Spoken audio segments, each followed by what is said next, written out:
Salut, je m'appelle Magali Laurent et je suis auteure. J'ai notamment écrit le roman Demi-vie, une dystopie pour les 12 ans et plus, publié aux éditions de Mortagne en mai dernier.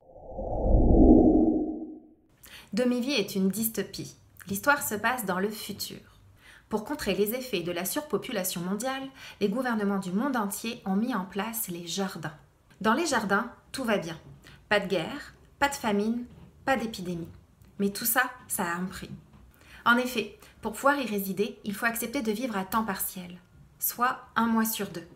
Quand la moitié de la population va qu'à ses occupations, l'autre moitié dort.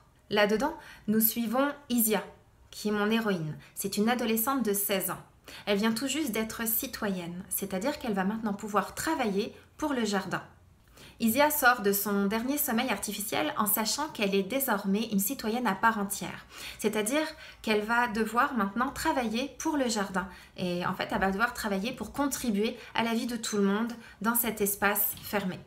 Autre spécificité du jardin, quand on a 16 ans et qu'on devient un citoyen, on se fait implanter une puce à l'intérieur de la paume de la main qui nous donne accès à un clair écran.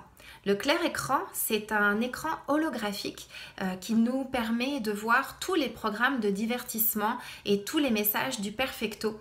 Le perfecto étant le pouvoir en place. Très rapidement, Isia réalise qu'il y a quelque chose qui cloche avec le clair écran parce que tout le monde semble y être accro. Isia, elle est un petit peu différente des autres. Elle n'a pas envie de regarder son clair écran parce que c'est une artiste.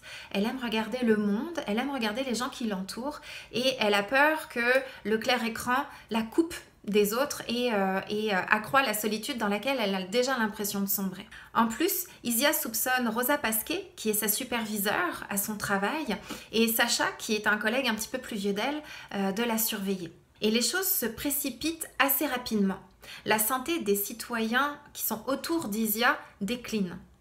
Elle se sent de plus en plus seule, surtout que tous les gens autour d'elle semblent très tristes. Il va falloir qu'elle découvre ce qui se passe et elle n'est pas au bout de ses surprises. Suspense, action, amitié, tout ça sur fond de dystopie. Tu peux lire un extrait de Demi-vie sur le site des éditions de Mortagne. Tu peux aussi te rendre sur mon site internet pour le télécharger. Et n'oublie pas de me suivre sur ma page Facebook et si tu aimes cette vidéo, clique sur j'aime. Bye!